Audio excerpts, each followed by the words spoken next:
terminal. Jadi memang kambing bibit dan cok. Pisau yang kalian ributkan dari tadi diambil oleh kambing ini. Bifamiha, dengan mulutnya. Wa masyad biha ila hadhil bi'ri, dan dia berjalan dengannya pisau ke sumur ini.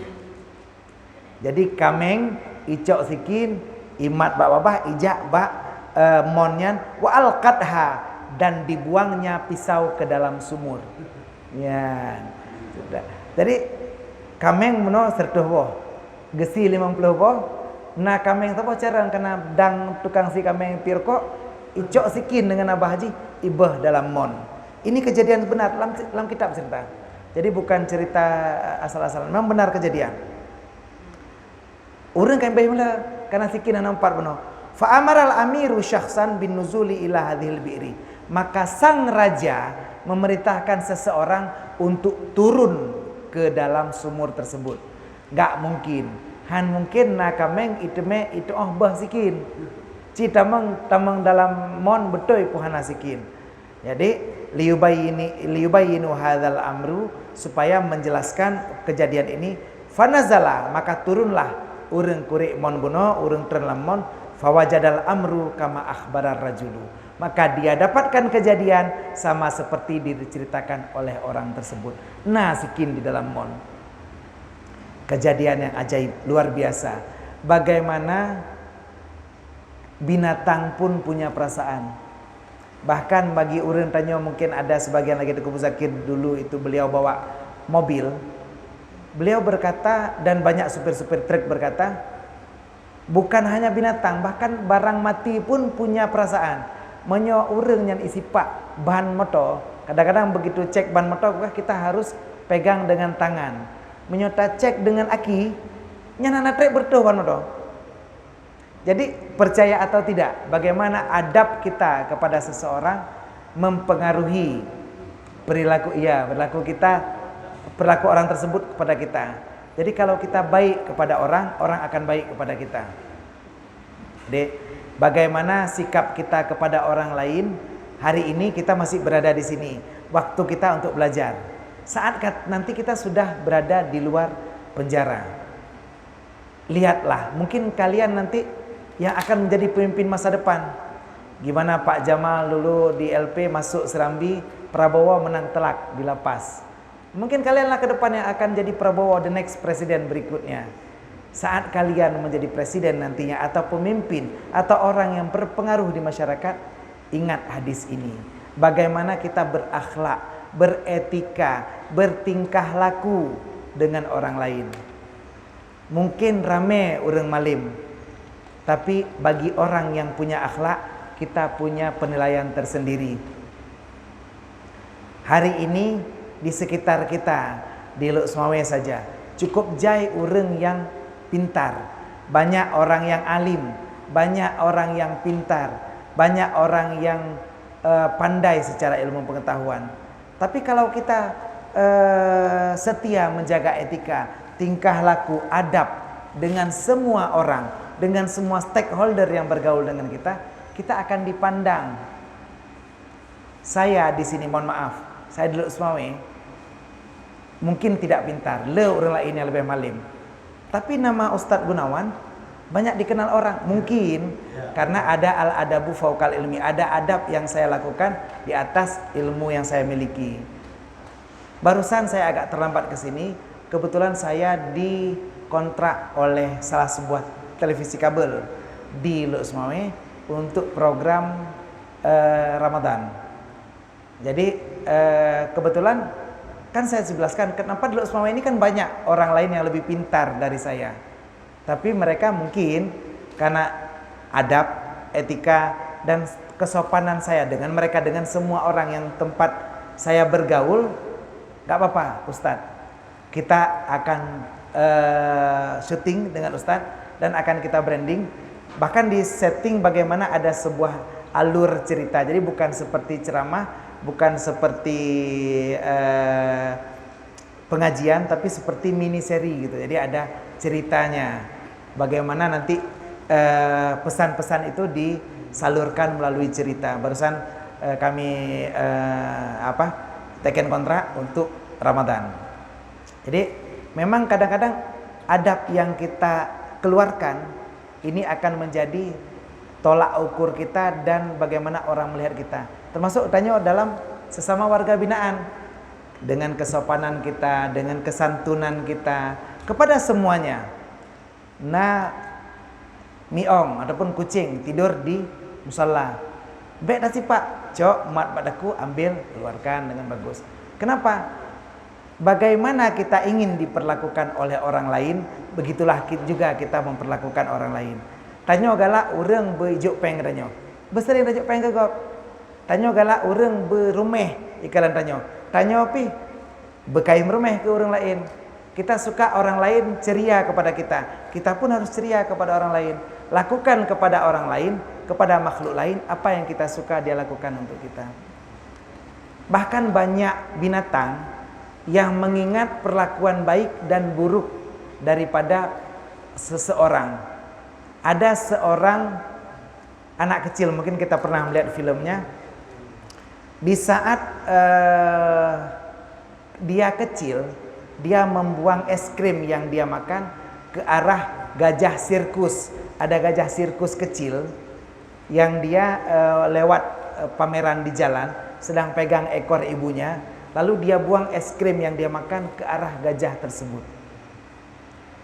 20 tahun berlalu, dia kembali melihat pawai yang sama di jalan tersebut. Dia sudah beranjak besar, umurnya mungkin sekitar 27 tahun. Tiba-tiba dari arah belakang, seekor gajah besar mengambilnya ibeut. Dilemparnya ke bawah, walaupun tidak meninggal, tapi sakit. Ini kenapa? Seekor binatang tidak gampang melupakan orang yang pernah berbuat jahat kepadanya. Jadi begitu juga dengan kebaikan. Kita sering dengar cerita fabel ataupun cerita binatang. Bagaimana binatang yang pernah kita tolong itu membalas kita dengan kebaikan yang lainnya.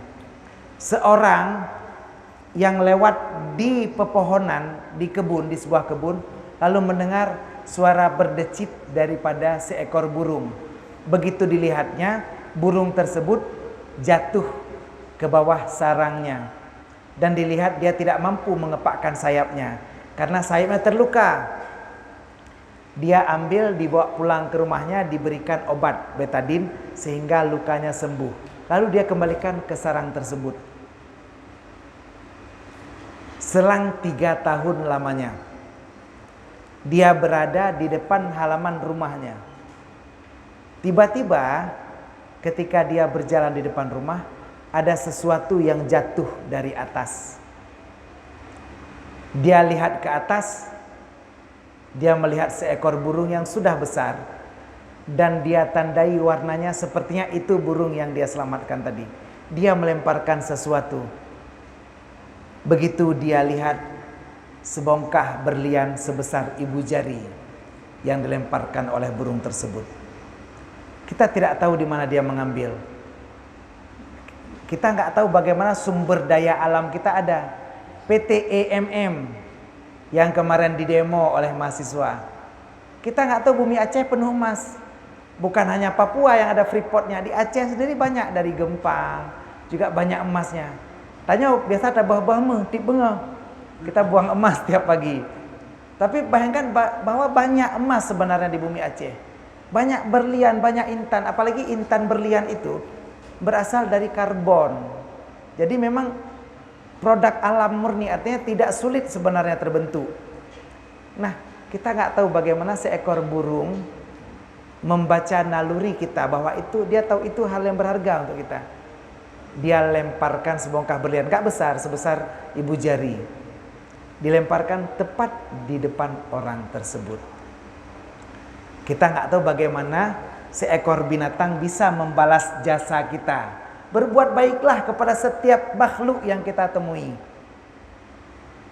Kecuali makhluk itu membahayakan kita. Ya, jadi kalau kata Rasulullah, uqtulul aswadaini fi shalah. Bunuhlah 2 yang hitam di dalam salat. Apa yang 2 yang hitam? Al-aqrabu wal hayatu. Kalajengking dan ular. itu boleh dibunuh walaupun kita sholat. Nagemik sampai tengok tengah tadang imam nagemik lewat ulu cok gemik peh aja ulu hana betul sembahyang. Kenapa? Perintah, dan itu membahayakan. Kalau yang membahayakan seperti itu boleh dibunuh, tapi yang lain jangan. Nai tamang itik gop dalam mau.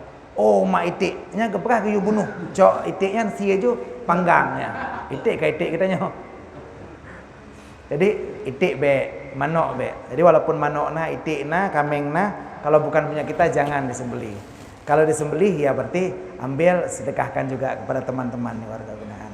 Jadi kurang lebih seperti itu. Nah, sebelum kita sambung ke depan, adakah lagi pertanyaan? Ya, silakan. Waalaikumsalam warahmatullahi wabarakatuh. Bagaimana konteks kita melakukan kebaikan terhadap orang munafik? Oh ya, luar biasa. Bagaimana konteksnya kita melakukan kebaikan kepada orang munafik? Nah, orang munafik itu adalah musuh terbesar Islam. Jadi bahkan orang munafik fit darkil asfali minan nar, itu dalam posisi kerak neraka yang paling bawah, bahkan lebih berat daripada orang kafir. Kenapa? Orang munafik, orang Islam pakai peci, dia pakai peci. Orang Islam pakai baju koko, dia pakai baju koko. Orang Islam pakai sarung, dia pakai sarung. Seperti kemarin musim politik. Tanya hantabi politik di masjid, jangan politisasi masjid. Ita mengluhut dalam masjid, pakai kopiah. Ita menghari Tanu Sudibjo dalam masjid, dalam pesantren, dia pakai kopiah. Itu yang orang non muslim.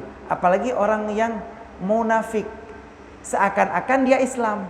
Gelar lagi orang lain Abu, dia buat Abu juga, Abu Janda misalnya. Itu belum tahu kita Abu Duda lagi atau lain sebagainya. Bagaimana status keagamaannya?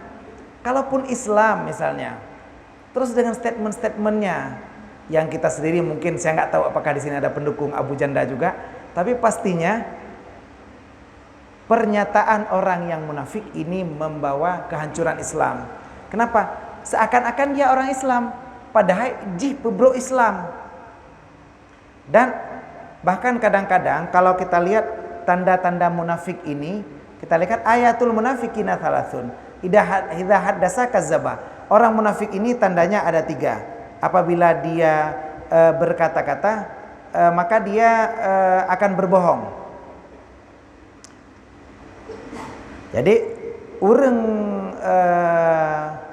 munafik apabila ipegahaba pasti sulit. Nyo menang dong hana tepu ikah be. Emang bibi hana tepu terakhir, yang kan sulit. Orang kali tak coblos, kali tak com orang yang pas tak cok sikin tak top konyak-konyak lupa baru selesai. Karena janji tidak ditepati. Jadi kebanyakan warga Indonesia itu menderita diabetes karena sering menelan janji manis. Jadi kalau kita pilihlah saya, maka maka itu janji. Jadi idza haddatsa kadzdzaba wa idza wa'ada akhlafa. Kalau dia berkata berbohong, dia berjanji mengingkari. Wa idza tumina khana. Apabila kita percaya kepada dia, maka dia akan berkhianat. Nah, orang ini adalah orang yang munafik. Orang yang munafik ini adalah musuh Islam yang paling nyata. Jadi bahkan di zaman Abu Bakar sendiri dilakukan peperangan. Terus bagaimana cara kita bersikap dengan mereka? Apakah kita harus berbuat baik juga kepada mereka? Iya, dalam konteks manusia. Jadi dalam konteks hablum minan nas, kita tetap harus berbuat baik.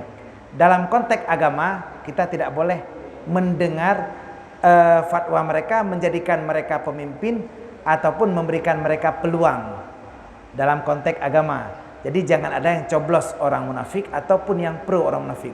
Tapi dalam konteks manusia, apabila takalan orang munafik mepe Honda rubah Honda, tugas kita secara manusia bantu.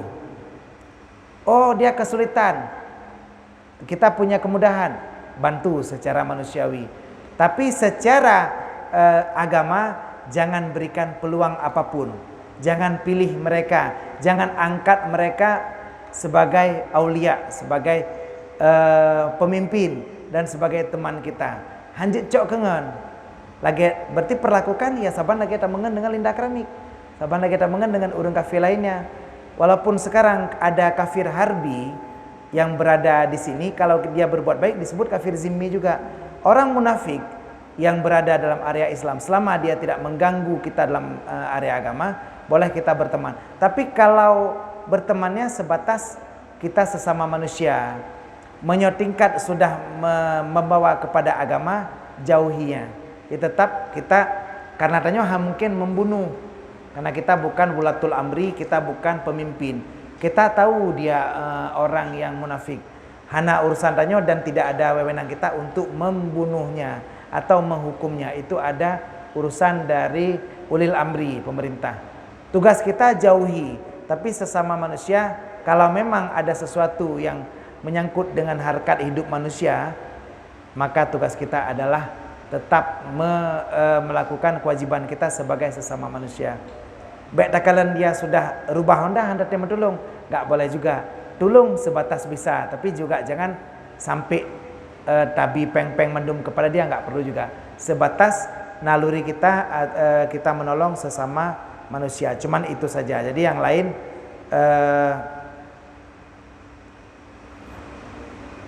lain mudah-mudahan kita bisa tetap menjaga jarak dengan orang munafik tersebut. Jangan berteman, dan bahkan hati-hati urang sepertinya. Jangan sampai, kita kan kemarin baru saja nih pesta demokrasi tanggal 17 April 2019. Jangan sampai orang yang kita pilih itu adalah orang yang hitameng dalam ciri ini. Ini bahaya sekali. Jadi mudah-mudahan kita tetap membantunya sebatas itu, tidak berlebihan. Jadi kendumpu-dumpu dabi. Bahkan seandainya kita punya peluang, kita berupa pemimpin ataupun kita memang orang yang punya otoritas kepada itu, kita boleh mengambil sikap. Orang seperti ini harus dibina dengan baik, kalau nggak bisa dibinasakan. Nah, urung-urung model lagi yo. Karena anco kok. Waktu kita dengar fatwa Abu Janda, tentang bibit lagi Abu Kutakrung, tentang dengar kan. Padahal pada buah janda yang mungkin sempat dengan dia, tapi ya itulah, jangan sampai fatwa-fatwa nyeleneh seperti ini, fatwa-fatwa aneh yang kadang-kadang membuat kita bingung, bahkan kadang-kadang mengganggu akidah kita. Hati-hati, orang seperti ini malah membahayakan kita. Bukan personnya Abu Janda, tapi semua orang yang munafik seperti itu, siapapun namanya. Jadi mudah-mudahan Allah jauhkan kita daripada orang munafik yang mengganggu akidah kita dan membuat kita terkena fitnah dari dunia. Mudah-mudahan Allah shawab bisa seperti itu. Ya, ada lagi sebelum kita lanjut? Ya, kalau belum ada kita lanjut. Ini kita sudah cerita tadi, wal yuhidda bidhammil ya dengan dhammah ya, wa kasril ha dengan kasrah ha. Nah, jadi kitab kuning, ini kitab kuning. Kenapa kitab kuning? Warnanya kuning. Disebut kitab gundul karena nggak ada baris. Jadi lagi tabut Quran tapi hana baris. Kenapa saya bisa baca? Karena ada petunjuknya, gini kan? Wal yuhidda bidhammil ya. Dibaca wal yuhidda dengan dhammah ya. Ya-nya berarti yu, bukan ya. Wa kasril ha dan kasrah ha. Yuhidda, bukan yuhadda. Wa tasdid dal, dan dalnya tasdid. Jadi kadang-kadang orang bertanya, "Tengku kok bisa teken kitab kuning? Gimana cara teken?" Ada petunjuknya di sini. Jadi membaca kitab kuning itu sebenarnya pintar-pintar kita saja. Kalau ada petunjuknya kita bisa lihat. Kalau memang enggak ada, kita baca petunjuknya dari ilmu nahwu dan ilmu saraf. Wal yuriha bidhammil ya, dan yuriha juga dengan dhammah ya. Waqad zakarna anna hadzal haditha jami'a liqawaidid dinil ammati. Dan kami sudah sebutkan bahwa hadis ini mengumpulkan kaidah-kaidah agama yang umum. Wa bayani dzalika wa idahihi, dan menjelaskan demikian dan menerangkannya, annal ihsana fil fi'li huwa iqa'uhu ala muqtada syar'i awil aqli. Bahwa sesungguhnya ihsan dalam agama, kita belajar hadis yang pertama, hadis Jibril, nanti ada ceritanya. Ada Islam, ada iman, ada ihsan.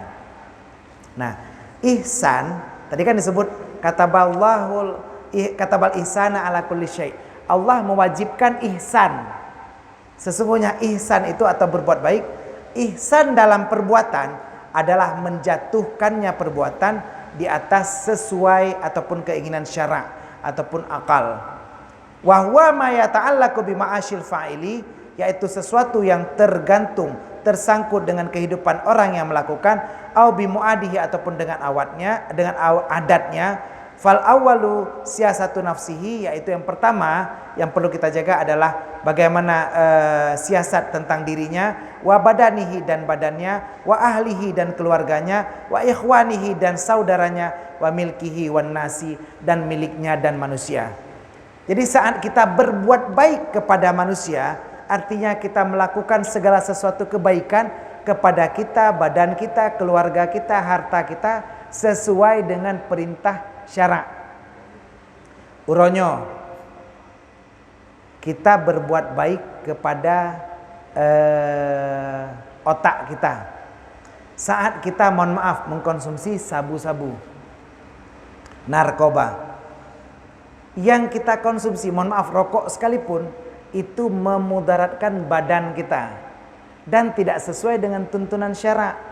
Kita memudaratkan badan kita, otak kita kalau sabu-sabu, itu berarti kita tidak lagi berbuat ihsan kepada diri kita sendiri. Tapi rokok, asap rokok kenenggop, berarti kita tidak berbuat ihsan kepada orang lain.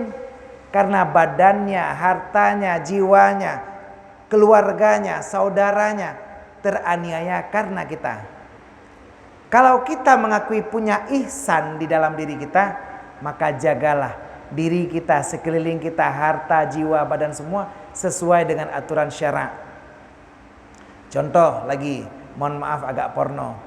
Saat kita kadang-kadang ada sebagian orang yang bahasa kasarnya gejak melonte, gejak pelemak atanyan.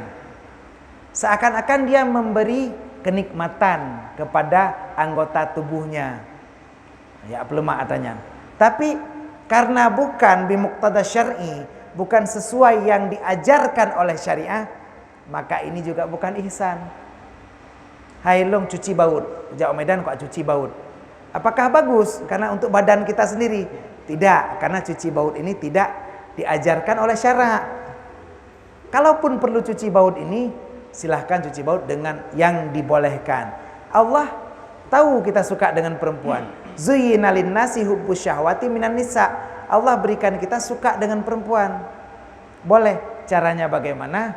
Ada istri kita. Ustaz, nak permoh tapi epat irmoh. Si gaga jak kena lah kaidin. Ya, kadang-kadang ada ya kamar asrama atau kamar asmara yang bisa digunakan sebentar. Ya, gunakan itu. Artinya untuk yang dibolehkan secara syara'. Jadi juga jangan salah ngebor. Be'roh tabor saluran sanitasi katanya kan. Karena hana inam roh kadang-kadang tarah ada agama itu juga nggak boleh. Nah, jadi biarkan yang kita lakukan untuk kesenangan diri kita atau tubuh kita, tapi tetap sesuai dengan syara'. Hari ini kita berkumpul di tempat yang terpisah antara orang agam dengan orang inam. Bersih lagi di pesantren. Di pesantren agam tapi agam, ya dengku, inang tapi inang.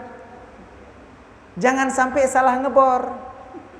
Karena memang nggak pernah hantom tong orinam, akhirnya nggak dapat ya lubang yang bagus, akhirnya lubang sanitasi. Ngebor itu bit. Jangan salah ngebor. Nah ini bahaya. Artinya kenapa? Ihsan yang kita lakukan, berbuat kebaikan dengan bimuqtada syar'i, dengan sesuatu yang diajarkan oleh syariah. Itu ihsan pertama. Jadi orang sebaik-baiknya karena Allah mewajibkan ihsan, berbuat baik.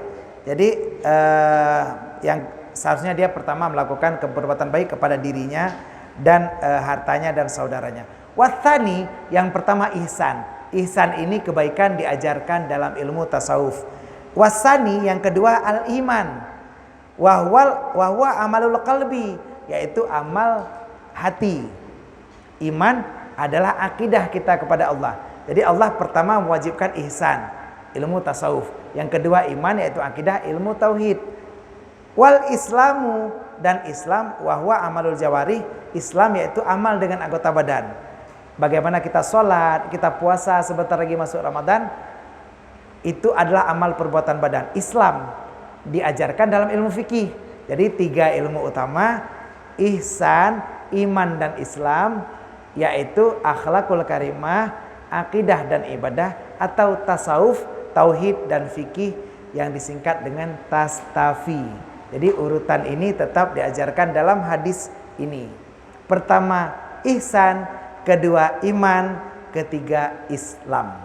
Jadi bagaimana ini harus kita jalankan dalam kehidupan seperti sehari-hari. Kama qadmannahu fi hadits Jibril alaihissalam, seperti telah kita terangkan dalam hadis Jibril alaihissalam. Jadi, fa in ahsanal insanu fi hadza kullihi bi an fa'alahu ala wajhihi faqad hasala lahu kullu khairin wa sallama min kulli dhairin. Dan apabila seseorang manusia melakukan ini semua, ihsan, iman dan Islam, dalam setiap perbuatannya, maka sungguh hasil baginya setiap kebaikan dan terhindar daripadanya akan setiap keburukan. Nah, jadi bagaimana Allah memerintahkan kita dengan kebaikan, termasuk kebaikan dengan binatang. Waqad afrada sallallahu alaihi wasallam bidzikri rifqi fil qatli wadzibhi annahu daraba dzalika mathalan lil ihsani ittifaqan la an muqtada khussuhu bidzikri. Kenapa Rasulullah mengkhususkan lemah lembut dengan binatang sebagai contoh ihsan? Bukan untuk cerita penyembelihan, tapi cerita tentang ihsan. Rasulullah pengen bercerita bahwa kita harus tetap berbuat baik. Nah, jadi ini Rasulullah kepengen seperti itu. Kenapa juga? Karena juga wa amma anna sababal hadits alladhi huwa fi'lul jahiliyatil iqtadahu, karena sesungguhnya beliau juga menjauhkan dari perbuatan jahiliyah. Fa innahum kanu yamtaluna fil qatli bijid'il amfi. Sesungguhnya jahiliyah menyembelih binatang dengan memotong hidungnya, mencabut hidungnya. Jadi urang kafe jahiliyah, kafe Quraisy zaman, wate ge ine si unta, ine koh kameng, nyan pun itarik hidung le, itarik gelinyung le tikrek. Jadi tidak disembelih seperti kita. Wa qata'il aidi wal arjul, mereka memotong satu kaki atau satu tangannya. Jadi perle oduh hawa aki manok tu. Ikoh aja aki manok. Hawa aki kameng, ikoh pa kameng ti belah. Yang kameng dibiarkan lepas terus berjalan dengan heboh getih. Si belah pa kameng langsung dipanggang ataupun digoreng. Nah, itu perbuatan jahiliyah. Dia kepengen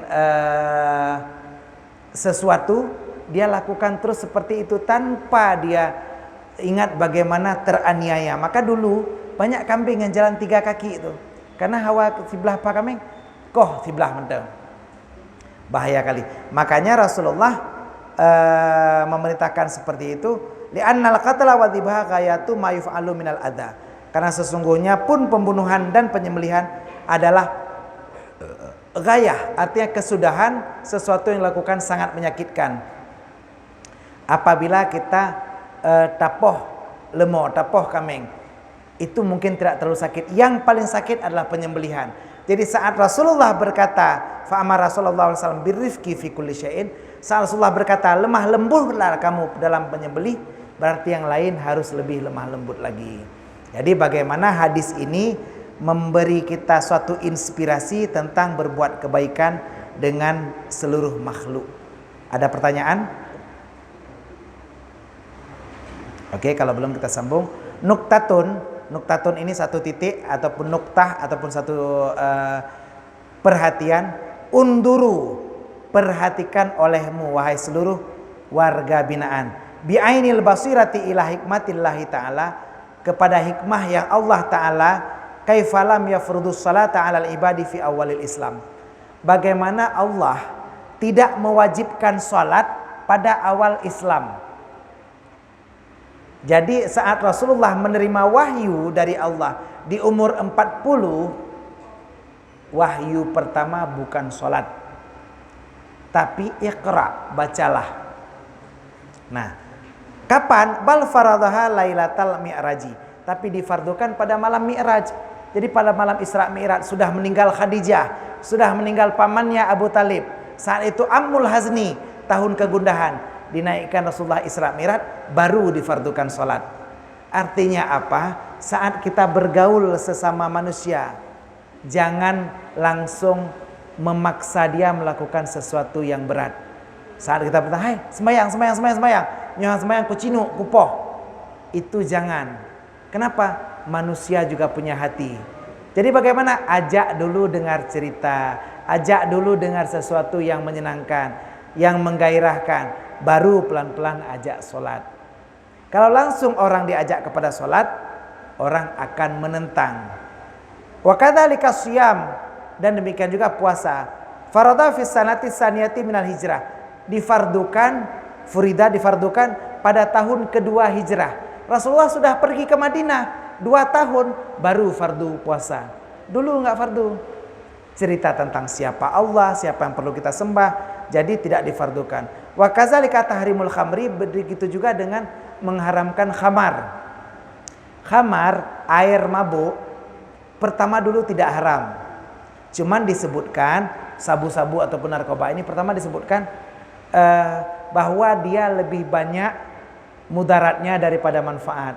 Ya, silahkan kalau tetap mau mabuk, tapi perlu saya jelaskan, kalau mabuk ini banyak mudaratnya. Menyokajib mabuk, wateka bedaih kan dekaso lampari bedaih. Jadi kita jelaskan tentang mudaratnya, tidak dilarang. Kedua, turun salat, wala taqrabus salata wa antum sukara. Jangan kamu salat sedangkan kamu mabuk. Mabuk boleh, tapi upayakan ketika sholat itu sudah hilang mabuknya. Jadi mabuk upayakan jangan dekat-dekat waktu sholat. Itu yang kedua. Baru yang ketiga, diperintahkan Allah mengharamkan khamar. Belum. Yang ketiga baru innamal khamru wal maisiru rijsum min amali syaitan fajtanibu. Baru disebutkan dia adalah najis daripada perintah syaitan. Jadi terakhir baru pengharaman, tahrim. Ada beberapa tahapan. Tadi lamar siraurinang. Hamada jumpa siraurinang tak nampak juk dek katem ngelung. Hai dem. Pertama rayu dulu, bi bakso dulu, pakat meturi dile, lalu datang ke rumahnya khidbah lamar dulu, cahrau lamar baru tunangan bapeha, baru nikah, baru intak lintu preh darah baru. Ada tahapannya, baru item ngetanya. Jadi begitu juga dengan lemah lembut ini. Upayakan lemah lembut dengan semua orang, karena kullu dzalika ta'lim li ibadihi. Ini adalah pengajaran bagi kita hambanya Allah supaya hilmi, supaya lemah lembut, sabri wal akhzil umur ala istidraj, supaya kita selalu lemah lembut dalam melakukan segala sesuatu. Ya. Nah, di sini ada sebuah wafi sahih dan sebuah hadis sahih an Rasulullah sallallahu alaihi wasallam, kita disuruh perintahkan berbuat baik dengan semua makhluk. Sebuah hadis sahih daripada Rasulullah, annahu qala, sesungguhnya Rasulullah bersabda, innallaha ghafara li baghyin bi siqayati kalbin, sesungguhnya Allah mengampunkan bagi seorang pelacur yang memberi minum anjing. Pelacur minum kepada anjing, binatang yang najis, tapi dia sayang diberikan minum, Allah masukkan dia ke dalam syurga, Allah ampunkan. Wa adzaba imra'atan fi hurratin, dan mengazab seorang wanita yang pada seekor kucing, habbasatha hatta matat ju'an wa atsyan, yang dia tahan sehingga haus dan lapar. Seorang wanita saboh mie disimpan di dalam cintra, mungkin kucing Anggora, tidak diberikan makan, tidak diberikan minum sampai dia mati kelaparan dan kehausan. Allah masukkan dia ke neraka. Tapi seorang pelacur yang memberi minum seekor anjing bahkan dimasukkan ke dalam surga. Bagaimana fadilah daripada kita melakukan kebaikan bahkan kepada binatang sekalipun. Jadi tetap lakukan kebaikan